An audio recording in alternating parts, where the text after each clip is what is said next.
Let's go for the actual store. Europa natural law.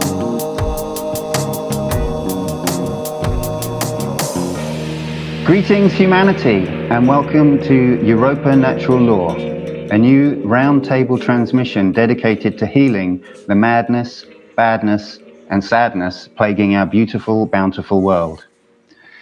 Through regaining our sanity, reclaiming our inborn sovereignty, and honoring our inherent responsibility, we can improve reality. I'm your host, Nemo Jones, reporting for Beauty, and the humane beings joining me this week are Ivon Barrow, Flora Elomari, Derek Bartolicelli, Marvin from Easing People into Waking Up, and Tommy. So welcome all of you, and thank you so much for being here to discuss this week's topic, our sort of inaugural topic, which is who we are and why we're here, basically, why we want to take our precious time and talk about natural law. So I'm going to kick off with a little introduction to myself and what brought me to this point. So, I had a probably slightly unusual, unconventional upbringing. My mum sung in a punk band, a narco-punk band that's quite well known called Crass. And so I had a sort of anarchic element or this sort of aspect of my early life that was about questioning the system and questioning authority. So I always had this in the kind of background of my reality, but obviously it was only part of my reality. Most of my reality was quite normal. But it sort of set me up for, having this kind of questioning of how things are and how they should be, and the sort of having a kind of idealism, I suppose, about how I'd like the world to be and why the world isn't how it could be. I also went to Summerhill School, which is also quite well known. It's a sort of alternative education idea, which is about kind of a democratic-ish sort of system. So there are meetings, so you kind of learn to have your voice heard as a kid by the whole school community. And, everyone gets to vote and whatever. So that kind of also was quite unusual and again set me up to see things perhaps a little bit differently.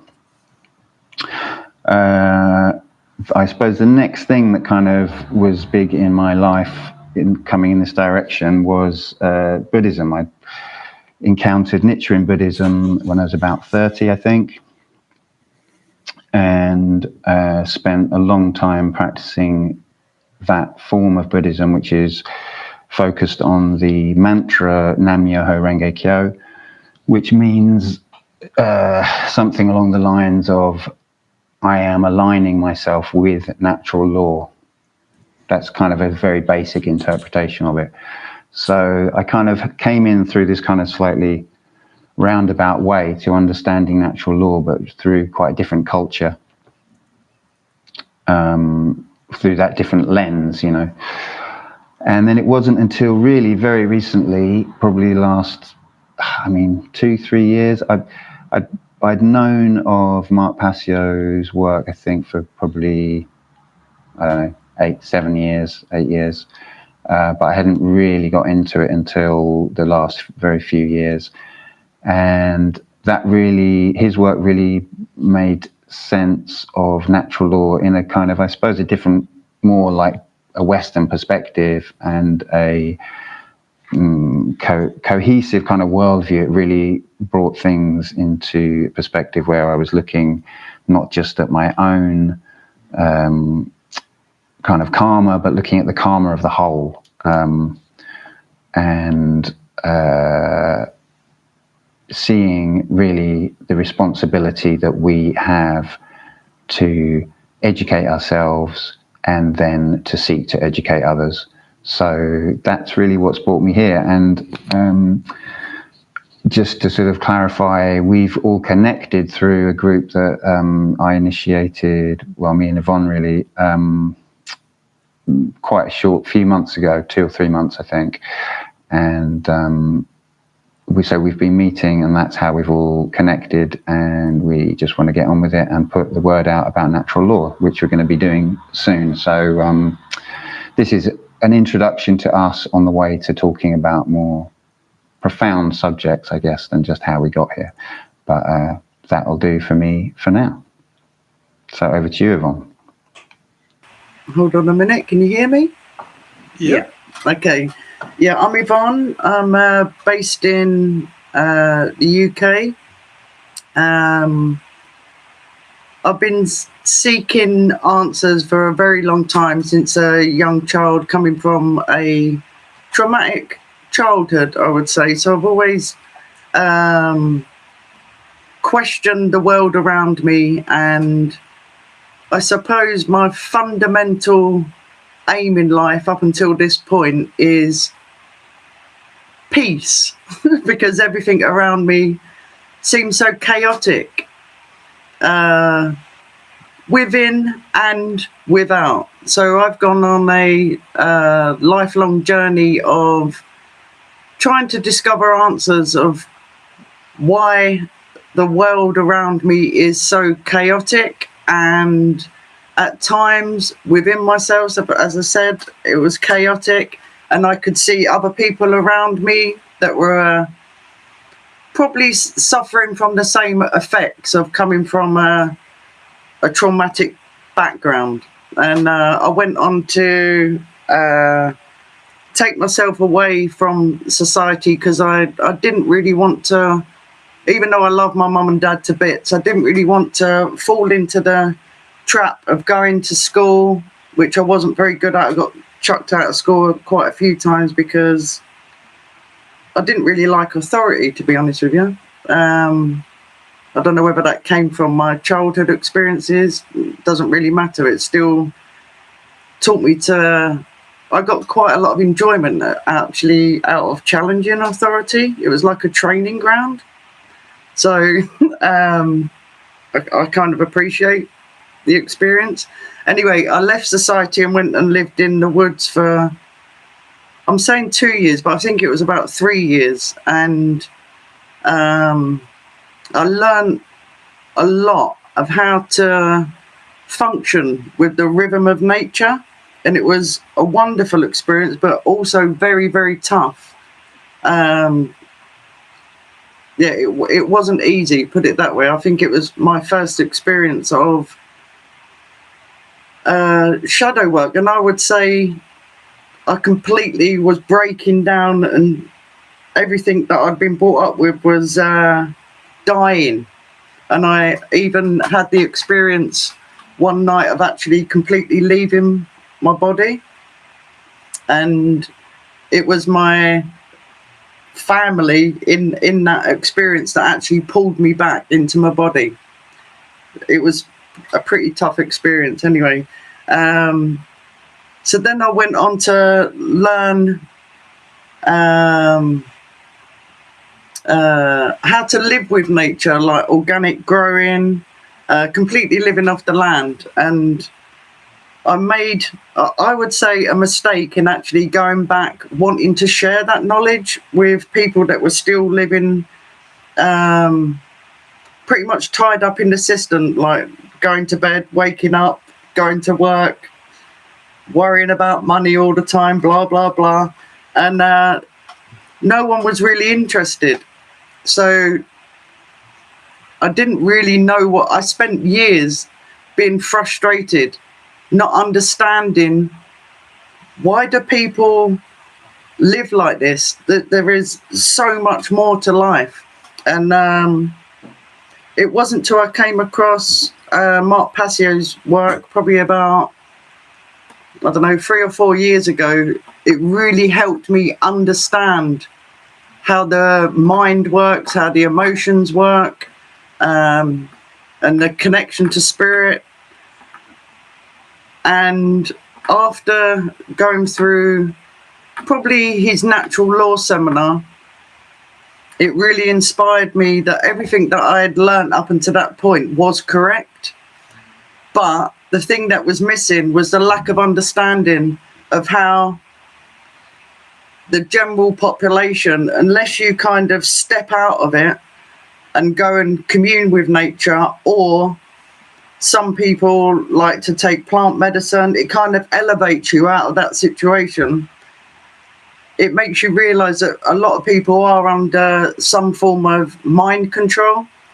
So it helped me understand why what I thought I had in me to share with people, why it wasn't going in. So I've taken the opportunity to do Mark Passio's course, How to Become the True Media, so I can learn the technology and obviously connect with guys like you to,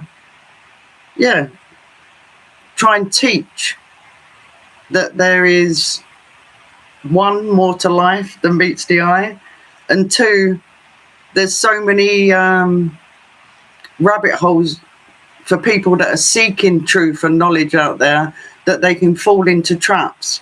And at the moment, one of my main concerns is a lot of people are getting sucked into all different laws and all the obfuscation of law, even down to common law. Because I think natural law elevates people to get rid of all that nonsense. So I would like to share my knowledge to help smash those delusions. That's it.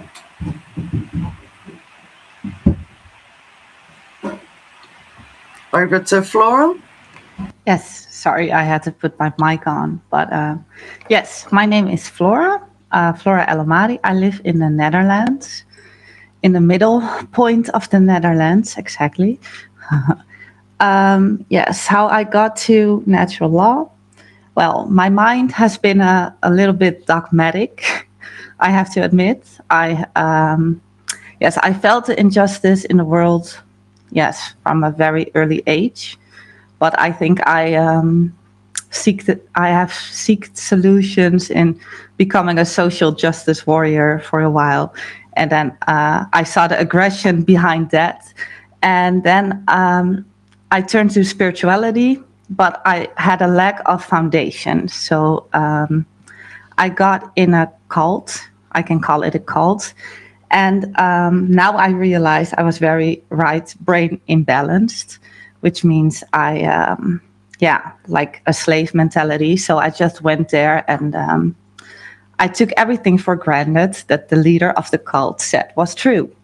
But what I noticed is that it got me more and more internally divided. So at one point, I liked what you said, Ivon, about peace, because at one point I realized I want peace in the world. And we as a group, the cult group, say we want peace in the world. But why is there war inside of me? So it just didn't make a lot of sense. And then in 2020, I saw the natural law seminar of Mark PASSIO. And that laid the foundation for objective truth and objective morality and the principles. It took a while for me to really get out of the cult. I think maybe half a year till 1 year later. But yes, it was a seed that had to grow. I'm still studying natural law, and I'm hoping to become a teacher of this knowledge because, I do realize now that it all starts in the mind, and what we believe, what we can't imagine will never come true. So if we can't imagine freedom, we will never create freedom. So it's important to reach those mind and hearts. And that's short my story. So I will hand it over to Derek. Thank you, Flora and Ivon, Nemo, especially for those people who have created this wonderful space. I love it. And we got the train you can hear in the background, possibly. That's arriving into La Ciotat, beautiful southern France. By my accent, I'm not really French, but I'm from California, man. Yeah. Been out here for 15 years. Lived in Paris, actually, for between 2010 and 2015. And I had a really profound spiritual awakening. I was already on a path of wanting to, like, open my mind up more to, like, spirituality and all these, esoteric things that have, been, reminded of, little bits and pieces through whether it be music or, things you see on TV, like what are these symbols they're using? And like that one Simpsons episode with the stone cutters, right? AKA, like the Freemasons, like, it's like, what's up with these secret societies and all this stuff? And you could see, like little, inklings of them, but like never really had the proper time and motivation to really delve into these things. And as well as just like, for me, I felt like I was lacking in just like overall knowledge of self and confidence in self and all these things. And I was a happily married man, wanted to, like have kids. And I was, really, I was really fucking dumbstruck when I realized that, like, I really want to teach my kid and, like, have these, these young seeds be part of, the more innovative, future of, generations to come and all that stuff.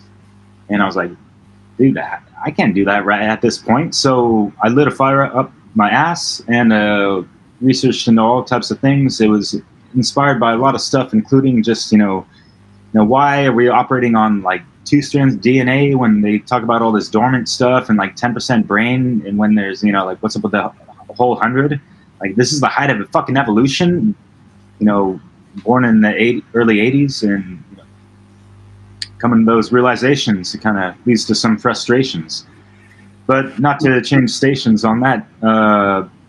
Yeah, so I had a really profound spiritual awakening, keeping in mind, like, really just like a huge longing and yearning to correct my wrongdoings. And I had in the back of my mind, like, it was 2012, the whole mind calendar stuff, whether that was, whether nothing happened or there was like a frequency shift or whatever the fuck, that was, part of a catalytic motivation for me to, delve into anything I could and, just dive straight into the rabbit holes and all that jazz, right? But not get sucked into the, the endless debatable bullshit that's, out there, because psyops do exist and all that jazz, right?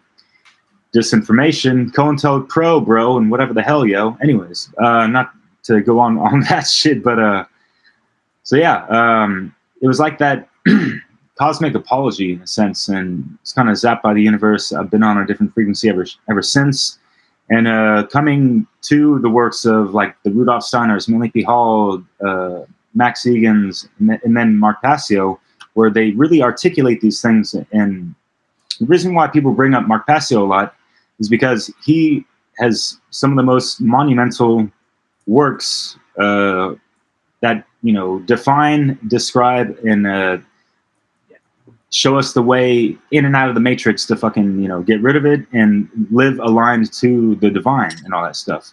It doesn't mean that, Mark Passio created natural law and whatever the fuck. Like, it's just his aggregated information of years and years and years of, research, just like a lot of people, just like, the Max Egans out there, Michael Tsarions, and David Icks, and all these people that he's referenced and done, shows with. So I just want people to understand that if they hear his name pop up all the time, it's not because, he's like the founder of the shit. No, it's just he has some of the best work out there regarding natural law that a lot of people respect. So respects to that great man and that great work. And you can check out more on the One Great Work Network. We got some familiar faces in there as well that we're kind of connected to on the Telegram chat and all that. I'm just going to plug in where folks can check us at on Telegram. This is how we all came together through that QR code, which goes to the Telegram discussion, which, Nemo set up. Thank you so much for that. So, yeah, real quick, you know, awaken your mind and all that jazz. You know, like, yeah, I've been mixing conscious hip hop for a good dozen years now, and I recognized and realized, you know, even before I came to the terms of natural law and stuff, that, you know, a lot of the stuff aligns to Hermetic principles and all this stuff. And so I've had such a deeper reverence for, you know, artists and stuff, even though like the majority of the music I was mixing was just like conscious, spiritual, and all this stuff, and to keep people into, you know, all these things that we're going to be talking about in future episodes that can, you know, help out one's, you know, self mastery and understanding on much deeper levels, the psychology and all these things, their psyche, and in ways that we can, you know, interact with others to, you know, be on a higher level where we're all pushing for freedom, you know, as more of a proper unit, not just, you know, like some of the divided, scattered, you know, bits of consciousness that are out there. And it's really cool to just, you know, collaborate with folks, you know, on the old continent and all that stuff. Even though I'm American, I'll pass it off to my fellow countryman, Marvin, where he's joined the internet and all that good shit. But yeah, just on the divide, we got that show too with Leslie. But yeah, I'll talk about that later. No, a lot of Appreciate it. Yeah. And yeah, definitely subscribe to Europa Natural Law. So, and hey, y'all, I really appreciate it. I'm Marvin. I started a project called Easing People into Waking Up.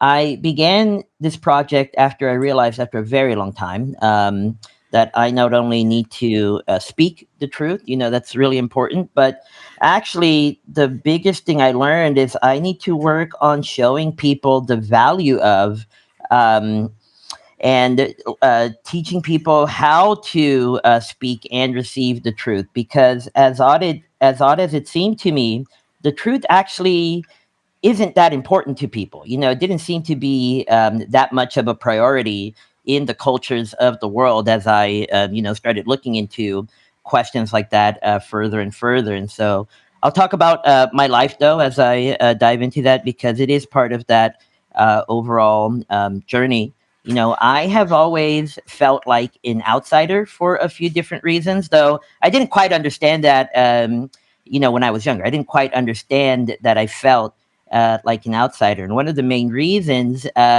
is just having the unique experience. You know, I have a spinal disability that's affected my life in different ways.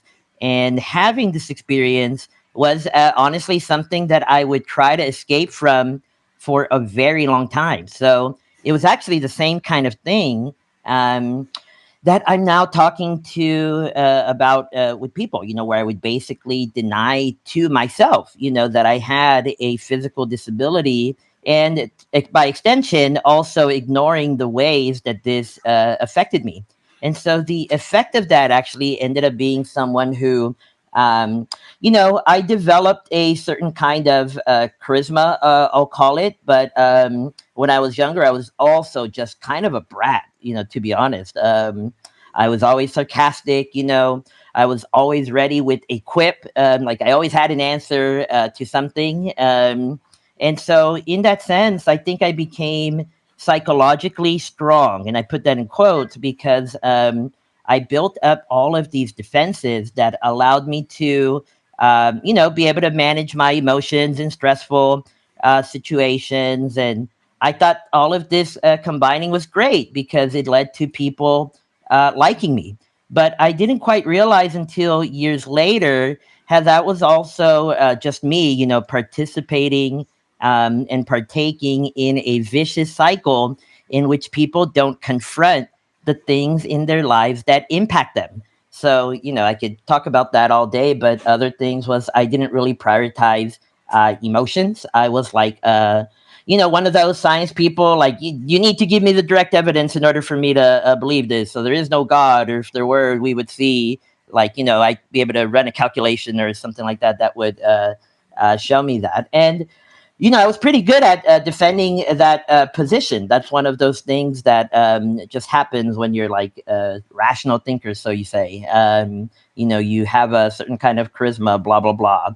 And other people just don't for different reasons. They didn't have to develop these certain muscles, I guess you can say. So So at the same time that this was happening, because this is like younger years, let's just say, I guess 0 to 25 or something, let's say. At the same time as all of this, I was also someone who had been using the internet basically since I was 7 or 8 or something like that. So because of the experiences on the internet, as you guys probably know, back in like 97, 98, 99, 2000, like the internet was a wild, wild west. And so um, I got to see these sorts of conspiracy topics, and all of these other crazy things that at the same time as I'm like a disabled outsider growing up in a world and having that experience, I'm also encountering just different things that I suppose are just at least interesting. Let's say that. And so, um, I don't know, 2010 or something, I probably encountered that Loose Change documentary, that Zeitgeist documentary, if you guys remember all that. That was about 9/11. 2016 or whatever, the P-Gate stuff. I don't know if I can say the full word, so I won't.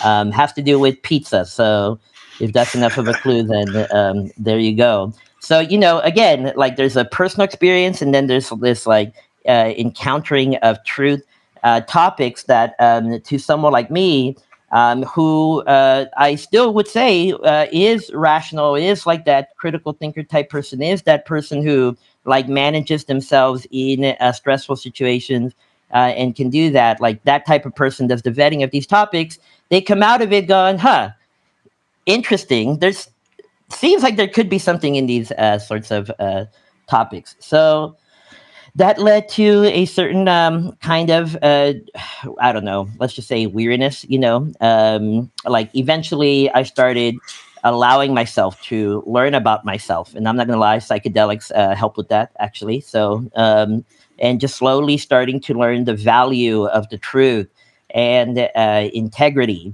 um, and really COVID ended up being a catalyst of sorts because of just how much COVID was exactly that. Like, hey guys, this is the stuff that I've kind of been talking about for a long time, and now it's happening. And it happened in those beats that, truth tellers would be talking about. People like Alex Jones, if it's okay to bring him up, who has like all this controversy around him and blah, blah, blah.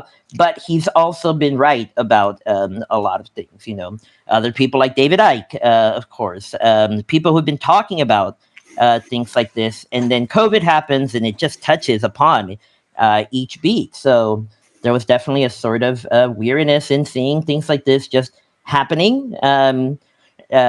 Seeing the match, patterns that you've been reading about for a long time, and seeing exactly the response that people like David Icke would say, that people won't care, they'll just let it happen because they're programmed. So a lot of weirdness in that. So now I'm learning about like myself and the truth and integrity, and at the same time, life is fucking crazy. So eventually, all of that took me to actually Mark Passio's work, of course, because I probably ended up finding his work because I'm just actually more learning about conspiracy stuff and cult stuff and blah blah blah. So the natural law stuff was actually kind of a left turn in a way when because I was probably watching that de-occulting.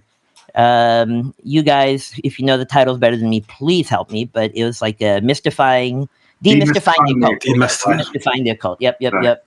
And in that, I don't know, like maybe 2 hours. Actually, he gives hints throughout it all that there is an answer in this natural law, but I think it takes a while to actually just get to a natural law in that one. And so when I first started encountering, I'll be honest with y'all, I don't know that I gave that part of it that much thought. I was like, okay.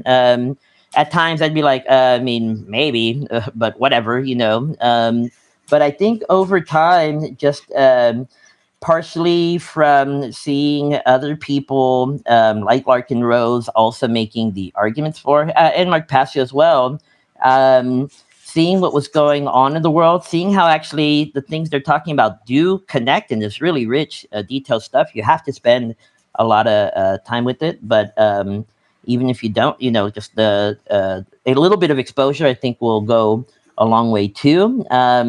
Eventually, I was like, okay, yeah, that makes sense, actually. And then the End of All Evil really helped to solidify that, because it gave a structure and a language and a rationale that resonated with at least my intuition, that finally had me going, actually, yeah, I think this is what's happening. So there is a true morality, there is a God, there is something happening. So blah blah blah. That's it. And then eventually, I began a project called Easing People into Waking Up, where I started to just try to apply my learnings and all of that good stuff. And I found this group, and now here I am. So I'll give it over to Tommy. Thank you. I just wanted to say quick, The End of All Evil by Jeremy Locke. That's a book. Yes, it is. Thank you. It's a great book. Great book. Yeah, go for it, Tommy. Yeah, thanks, Marv. My name is Tommy McGann, to give him my full name. I know it's not on the screen. I'm up here in sunny Scotland, living in Glasgow.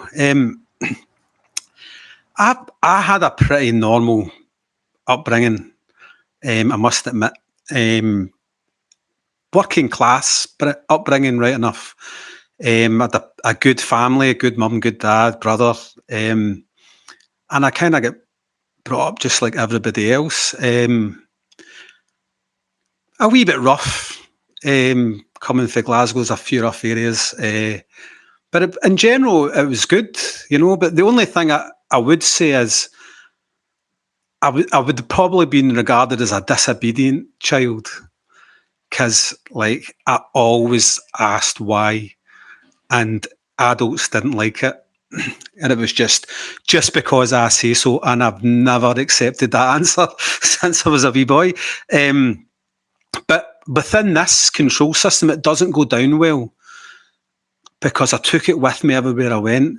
So when I went into school, I took it into school. When I went into the workforce, I took it into the workforce. And I've been a thorn in people's side because of that all the way through my life, But because you're operating in this system, it doesn't help you. So me in school didn't see eye to eye. I left as soon as I could, to be honest with you. I just could not take it. I did later on go back to education and do a couple of things, but that's by the by. So yeah, I think to get to coming on to natural law and stuff like that, there came to a point in my life where I was like, there's something wrong here. And I think it was when I started getting on a bit in the workforce. I got myself what would be regarded as a half decent job with better money and all that. But what came along with that was more of that authority from above and having to answer to people. And, I just hated going to meetings and, justifying your performance and all that. And it was at that point I was like, what is going on in the world? Is this what I've got to look forward to as well as everybody else? Is to just keep getting these shitty jobs where you have to answer to people, get a crap retirement and die? I was like, is this it? So that's pretty much when I first started questioning things. And to be honest, I left that job. I kind of just ran away from it. I put myself in a place of being unemployed and stuff like that. Struggled for a while, and then I got back into working because I've got to earn money, unfortunately. But I came back in at a much lower level, and it suits me a lot better not having to answer to people, But anyway, I started, this road of towards what you might call an awakening happened round about that time. People have been talking about 2007, 8, 9. And it just seemed to be on the internet that these videos started to appear around about that time. And I heard the word Illuminati. And I was like, what is that word? And I decided to just start typing in, what is Illuminati? Who are the Illuminati? And bang, at that time, mean, it was all on YouTube. It's all I knew. It was YouTube, and but YouTube had it all. Then it was all there, and I watched lots and lots and lots of material. Looking back on it now, I actually watched a lot of really useful material, but I didn't understand the gravitas of it at the time until I came back to this sort of work. Until I discovered natural law, then I realised I've been watching some good material, but I also watched a lot of, I wouldn't say it was bad, but it was just all over the place at that time. People were coming at it from all different directions, loads of Christian stuff coming at you. So they would tell you good information, but then they would say the solution is Ephesians 12, and you were like, is that the answer? I don't know. There's a lot of kind of really doom and gloom stuff, what we would look upon as black pilled sort of approach to it now. There was loads of stuff about Hollywood, there was loads of stuff about all sorts of stuff. And it was just coming at me all over the place. And I couldn't quite put it together. I knew there was an answer in there somewhere, and I didn't know what the answer was. But I was definitely looking for it. Now, at that point, and I always bring this in, and people might wonder why I always bring this in, because it's a wee bit personal. I did have to address a pretty serious addiction problem at that point. And I did go in and out of the 12-step groups. It was AA that I went to. The reason I bring that up is because it's part of my journey, and it was part of having a spiritual awakening. Because I'd done a lot of work on myself in there. What turns out I know to be now shadow work in there. It brought in a conception of a higher power in there. It brought in meditation. It brought in all these things of me working in myself. And that's why I bring it up. It was a really important part of my journey. But it did, because I was dealing with that problem, I had to kind of prioritise that because it had to get dealt with. So me being a truth seeker took a back seat at that point. My life was dark enough at that point with me starting to look at these kind of videos. So it took a back seat.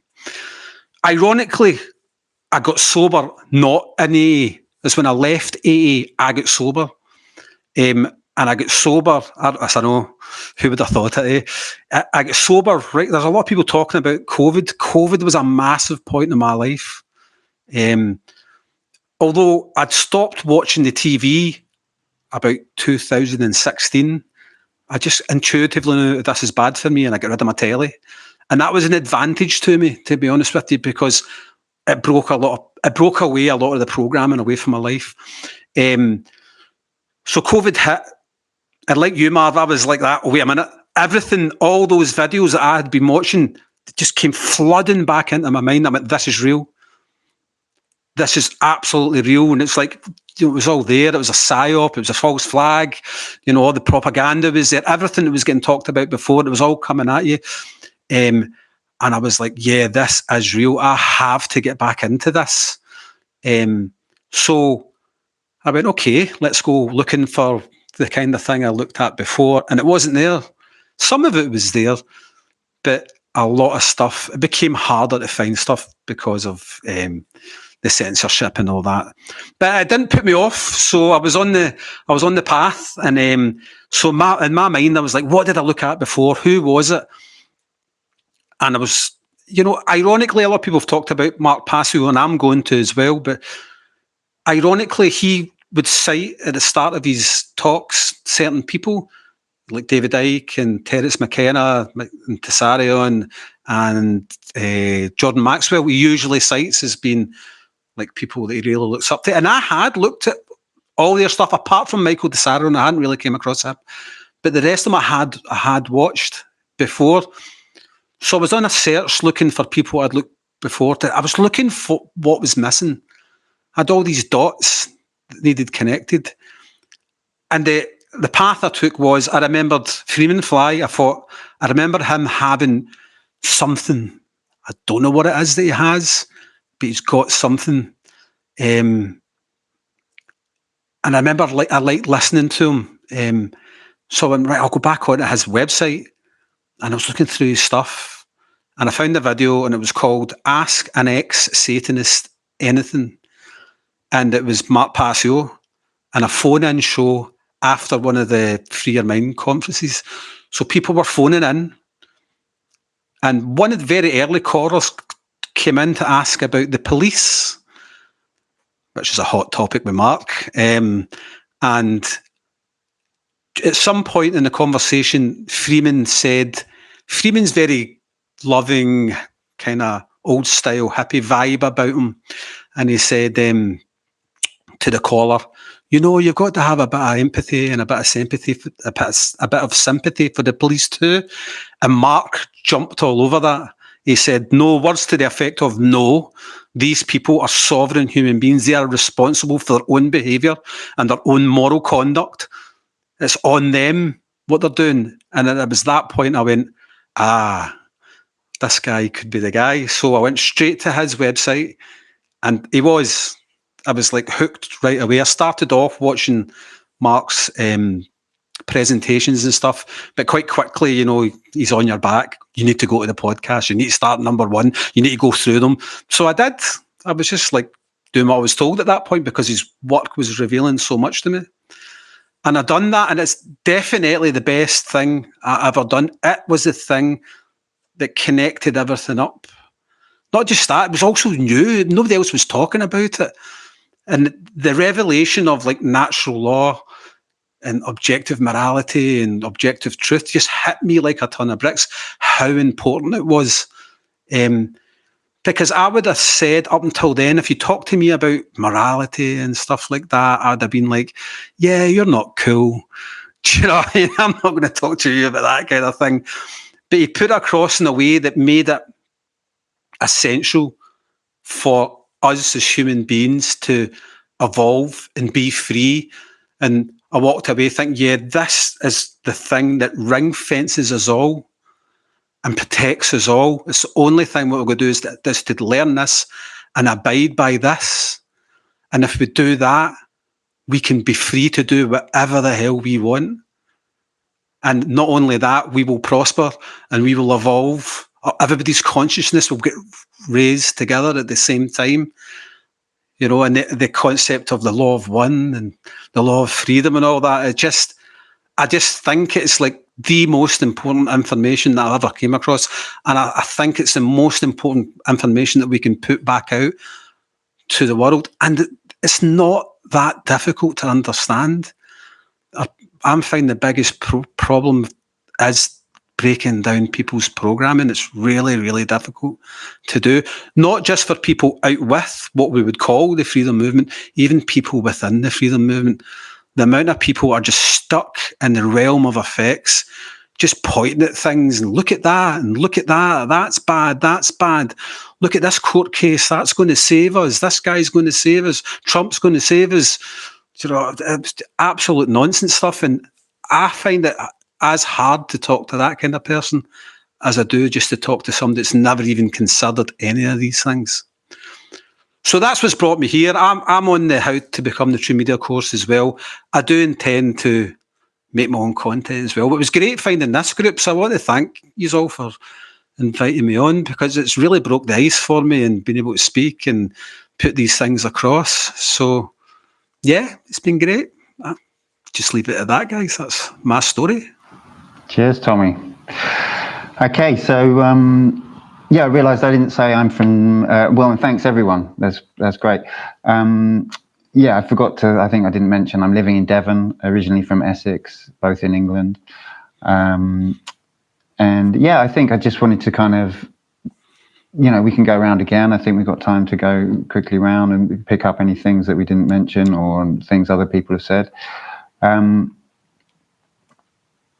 Yeah, I think it's just so interesting because I think someone new to this subject, you know, the channel's called Europa Natural Law.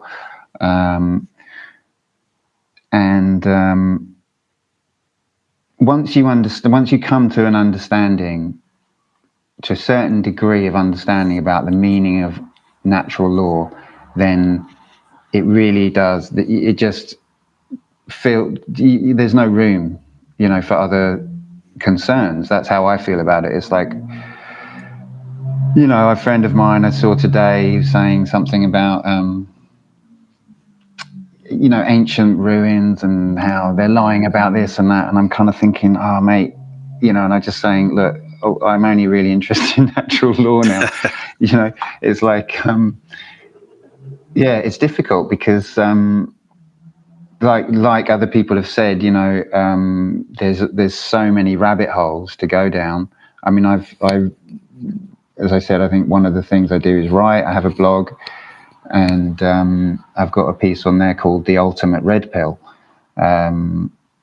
which is actually quite a hard read, I think, because it's really like dogmatic. It's like it's just pure like ideas and statements. It's not one of my most loved pieces that I've written, but that's kind of the feeling, is like there's so many avenues you can go down and things you can explore. But once you start to understand natural law, then it becomes the thing that you need to talk about. It becomes the thing that is actually driving you, and it's like the thing that you've been looking for. And so I kind of want to emphasize that, that's like why I'm here. That's why I'm doing this. And I think that's why we're all here, because we've come to a certain understanding. And obviously we want to transmit that understanding, and really that knowledge. And it's partly, as other people have said, about this shadow work, which is an ongoing process of kind of peeling off the layers of programming, of trauma, but I think once you start to get this sort of profound, it's such a deep, it's not conceptual, it's reality, it's a deep understanding of actual reality and how it works. And obviously we're going to be really getting into this in future shows. But it's just going to sort of re-emphasize that, really. And it's, so I think someone mentioned true care as well. And that's really the thing that brings you to this understanding, I think, is this idea, something's not right. Well, why? Well, what is it? How do I figure out for myself what is not right, and how do I start to make it right? That's true care, and I was saying just before we started to record that I pulled a tarot card for the show, sort of thinking, which I've been doing recently, I just pulled a tarot card, what's something for the show, and I got pulled the Page of Swords, which according to the internet stands for new ideas, curiosity, and the thirst for knowledge. And I think that it's that thirst for knowledge which will lead you to, that's the thing that we have to cultivate, that we have to recognize in ourselves in order to get towards this understanding and to deepen this understanding that we're kind of all talking about and that's driving us to be here. So I'll just pass it around. If we'll just go around, briefly once more and then wrap it up. So over to you, Ivon. Yeah, I'd like to add on what you just mentioned, Nemo, about not responding very well to people telling you about things that you just want to focus on natural law because it's fantastic. But I'd like to just add that I would say, and I know a lot of people listening will relate to this, that I spent years and years and years pointing my finger outside myself, going, it's that, it's this, it's them, it's that over there, it's the government, it's and so anyone out there that's listening to this that has that feeling, I just want to say to you, when you're pointing your finger outside of yourself and blaming other people, whether it is government, the policeman, the taxman, whatever, it only ends up making you feel powerless and like a victim. And this is why natural law is so empowering, because it points the finger back at you to take responsibility for the things that what you're not happy about in the world. It empowers you. So anyone out there that's at that stage where they are frustrated about what they're perceiving on the outside, what they're not happy about in the world, then I'd highly advise you to tap in and research what real natural law is. That's all I want to say.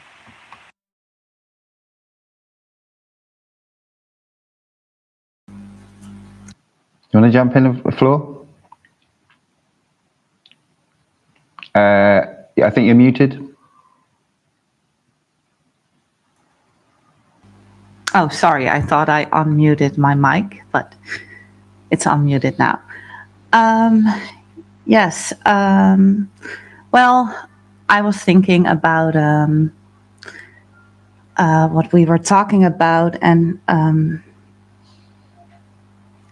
yes, I think the greatest enemy, like Ivon said, is not outside of ourselves, but is falsehood and lies. And I do empathize with people who can't see the truth, although it frustrates me as well. But if I'm honest to myself, I did had some belief systems shattered, and I had to go through some very dark times to perceive some truth. And still, I'm deconditioning myself, and it's hard work to decondition ourselves from the layers of mind control and illusions and falsehood that are normalized in our world, because yeah, we are in serious grave conditions as humanity. Yeah, so I think it's important to create some kind of courage, enough courage to see through the lies that we have built for ourselves, but also in the world we live. And yes, it also my experience also made me realize that I had to gain knowledge because I didn't know myself. And to be free, one must know thyself in any ways. So our dark sides, our psychological wounding, our trauma, our nervous system, our unconscious programming, and the layers of our unconscious, because yeah, we are bound to so many dynamics and systems. And well, I don't want to talk too incoherent, but there's just so much to talk about and to dive into. But I think that was what I wanted to add to what I said earlier. So. Right on, Flora. And don't worry, next week we got more in store. Mais oui, les amis. Yeah, pas de souci. And I was joining this group as well to kind of see, like, hey, who's over here in France or francophones anywhere that are willing to, you know, be that voice in a place where, yeah, it seems like we were talking earlier, I forget during the recording or not, of how, yeah, I think Nemo, you mentioned it even within the past hour, of just how, yeah, like there are a good amount of established English speakers talking about this subject, but we need to have more of that, of any kind of language, really. Keep it up with, you know, wherever countries you're at, you know, like out in Scotland, UK, and all that stuff. That's fucking awesome. Because, you know, a lot of folks over there, they only know of, like, you know, 1-2 people, right? David Icke and who else? But you know what I mean, right? And it's not about being like that next, you know, big name and that kind of stuff, because it comes with a lot of, you know, it comes with the territory of, you know, having to put yourself out there, taking that risk of, you know, whatever kind of flack that could come your way in that kind of upper echelon pathwork. And it's already one thing for a lot of people, you know, Ivon and Flora, you guys were talking about, like, shadow work, the inner work, that great work. And that really happens when, you know, people realize, you know, something just really isn't right within themselves or outside and stuff. And so, yeah, we can look out to the exterior all we want.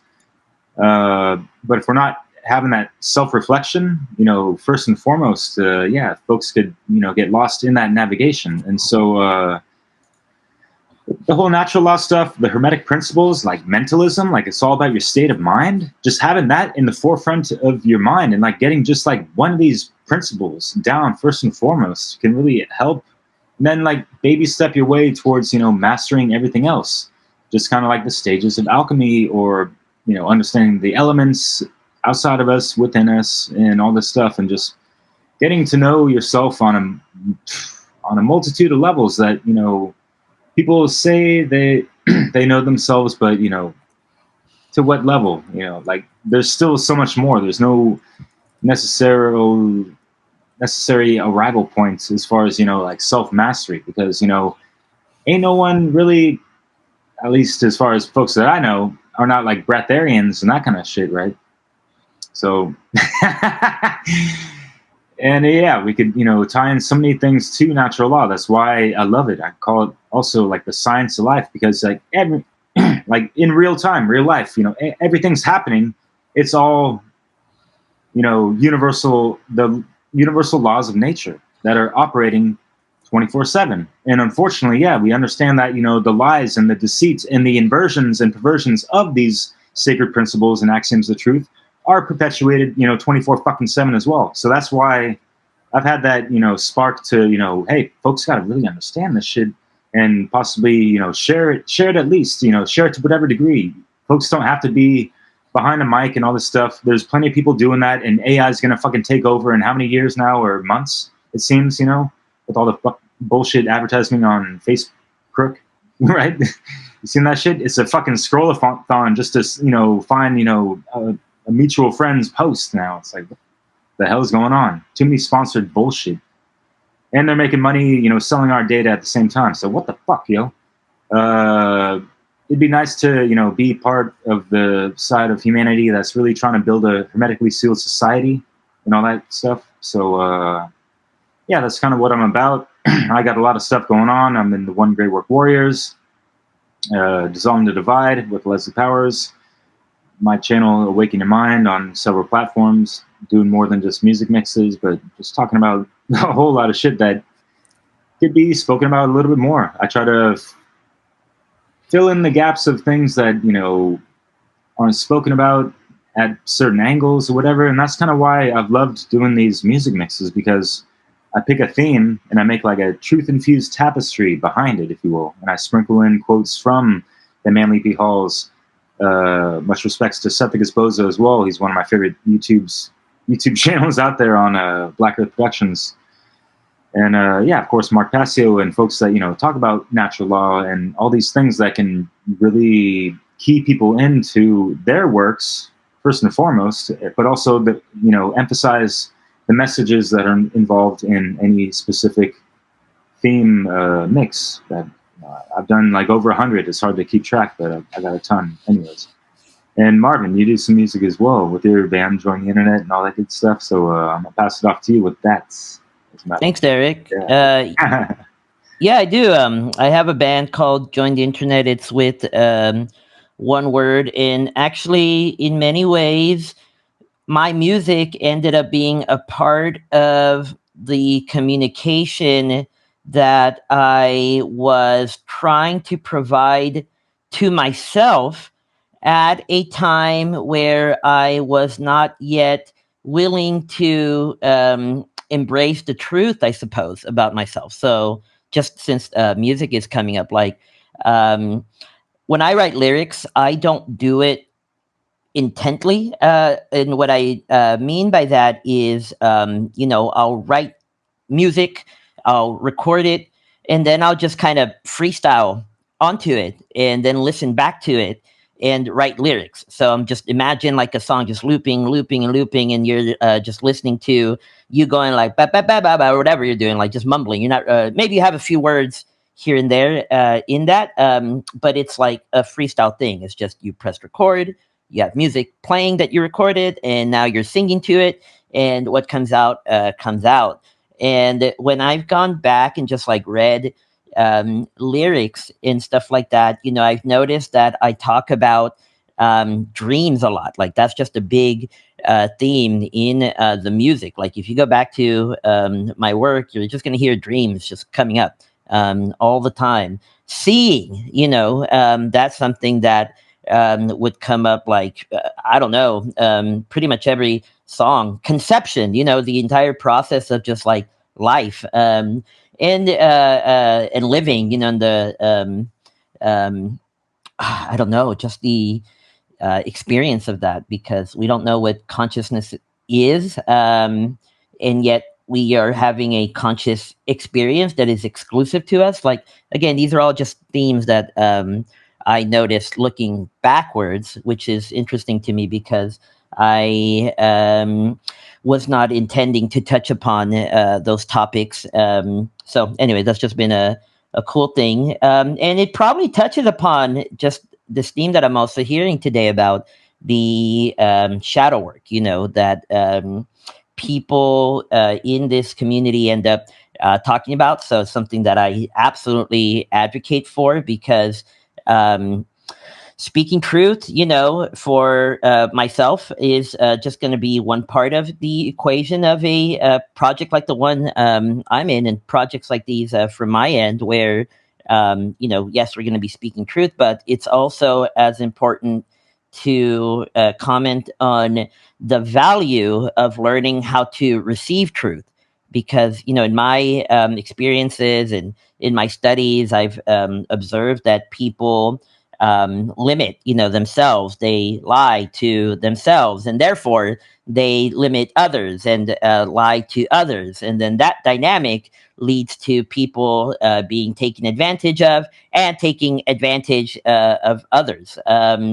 And I've also noticed that in all of these situations, there tends to be 1, 2, 3 of these things lacking. The first is critical thinking.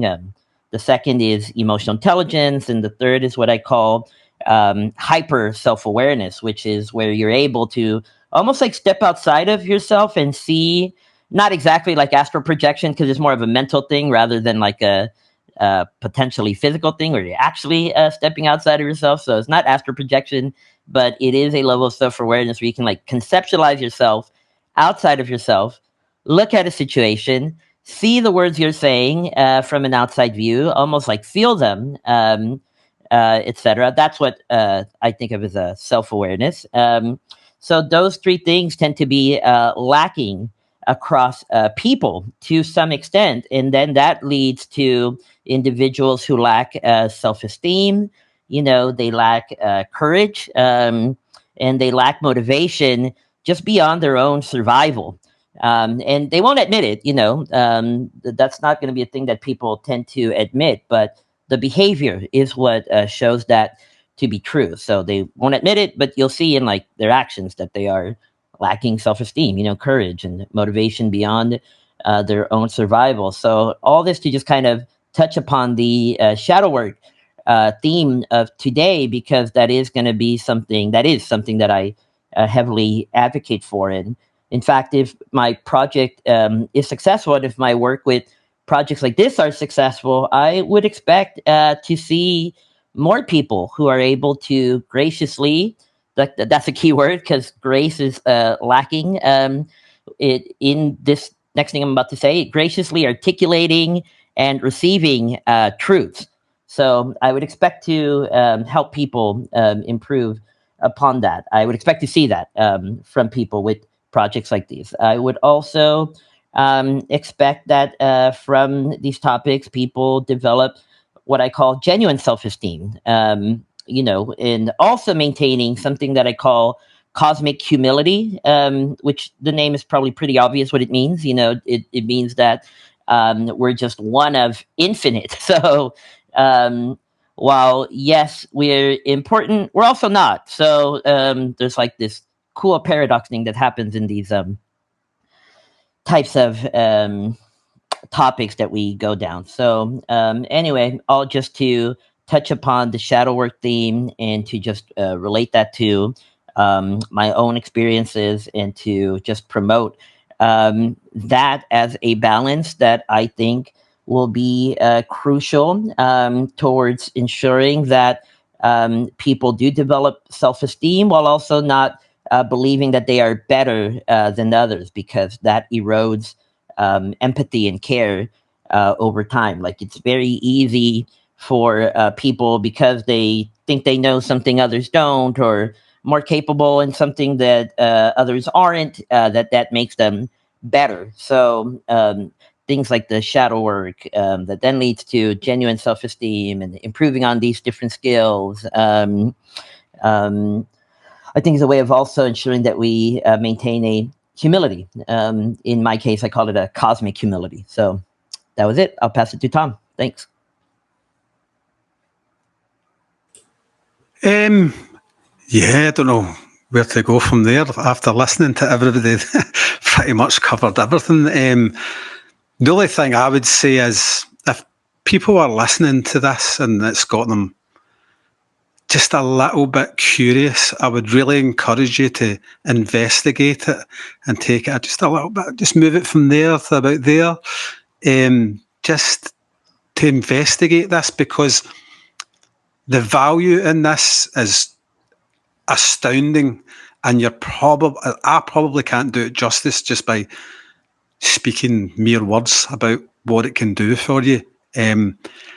I see a lot of people lacking meaning in their life, lacking direction in their life, and feeling like they're stagnated and all that. If you embark on the great work, as we've been calling it, which is investigating natural law and all the other topics that come along with it, which you'll discover, you're going to get real meaning in your life. You're actually going to understand what it means to have meaning in your life. I didn't know what that meant until I started doing this work. And you're going to experience real growth. I didn't know what real growth meant. I heard it said many times until I actually experienced it. You're going to get, going through this work's a spiritual awakening. So if you feel like you've got a spiritual hole in you, you're going to get that filled as well. It just, it's kind of brought me to life. And that's a weird thing to say for a guy that's been alive for 52 years, but it really has. And I'm so grateful I found it. And it's not a burden at all. It's frustrating because I'm discovering things about the real world, but I don't regret it one bit. So if you do it, I wish you all the best in your journey. I'll just leave it at that, guys. Amazing. Well said, Tommy. Okay, so thank you so much, everyone. And thanks for listening. If you have listened, and please do come back. We're going to be covering many of the topics we've touched on. We're going to start with just a deep dive into natural law. We're going to be talking about true care. We're going to be talking about shadow work, hermetic principles, mind control. These are just some of the subjects from a long list that we're going to be diving into in the future. And it's true care which it brings us here, to present our understanding of these topics. But the algorithm doesn't care. You can easily amplify our work and help the algorithm to know what's actually important by liking, commenting, sharing this video, and subscribing to this channel. Also, everyone's links will be in the description below, and the Telegram group which brought us together is going to be there as well. And I think probably I'll link to a couple of things that have been mentioned in the show as well. So do have a look at those. And yeah, the Telegram group, obviously you could join that, and it's an open discussion. You can come there and ask questions, whatever.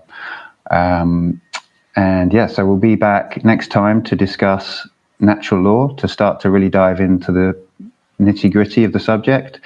But for now, I'm Nemo Jones, reporting for Beauty, and I'll see you next time on Europa Natural Law.